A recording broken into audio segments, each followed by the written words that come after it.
માંડવી તાલુકાના નરેન ગામેથી ભૂસ્તર તેમજ ખાણ ખનીજ વિભાગની ટીમે ગેરકાયદે માટી ખનન ઝડપી પાડ્યું હતું। 4 ટ્રક તેમજ એક જેસીબી મશીન મળી 50 લાખથી વધુનો મુદ્દામાલ કબજે કરાયો હતો। સુરત જિલ્લાના માંડવી તાલુકાના નરેણ ગામે ખાનગી જમીનમાં ઘણા સમયથી ગેરકાયદે માટી ખનન ચાલતું હોવાનું બહાર આવ્યું હતું, જેથી ગત મોડી રાત્રે ભૂસ્તર તેમજ જિલ્લા ખાણ ખનીજ વિભાગની ટીમે કામગીરી શરૂ કરી હતી, જેમાં સર્વે કરાતા બ્લોક નંબર 84ની જમીનમાંથી 20,000 મેટ્રિક ટન માટી ચોરાઈ હોવાનું બહાર આવ્યું હતું। ફેલો જ્વેલર્સ ખાણ ખનીજ વિભાગમાં ગઈકાલ રાત્રે પોલીસની ટીમ, અમારી ખાણ ખનીજ વિભાગની ટીમ અને ભૂસ્તર શાસ્ત્રી બધા ભેગા થઈને અહીંયા રેડ પાડી હતી। સર્વે નંબર અને બ્લોક નંબર 84માં ખાનગી માલિકીની 73AA જમીન છે, જેમાં બિનઅધિકૃત ઘણા ટાઈમથી ચાલતું હતું।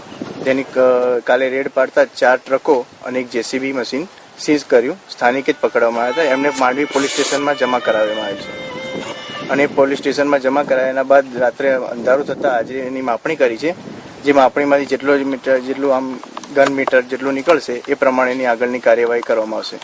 ખાણ ખનીજ વિભાગે શરૂ કરેલ કામગીરીમાં ભૂસ્તર વિભાગ તેમજ માંડવી પોલીસની પણ મદદ લેવાઈ હતી। ખનન કરનાર ઇસમો ભાગી છૂટ્યા હતા, પણ સ્થળ પરથી 4 ટ્રક, એક જેસીબી મશીન મળી કુલ 50 લાખનો મુદ્દામાલ જપ્ત કરાયો હતો। જોકે ભૂસ્તર અને ખાણ ખનીજ વિભાગ માંડવી બાદ જિલ્લાના બારડોલી તેમજ કામરેજ અને પલસાણા પંથકમાં પણ રાજકીય પીઠભર હેઠળ ચાલી રહેલ ખનન સામે કાર્યવાહી કરે તે પણ જરૂરી છે।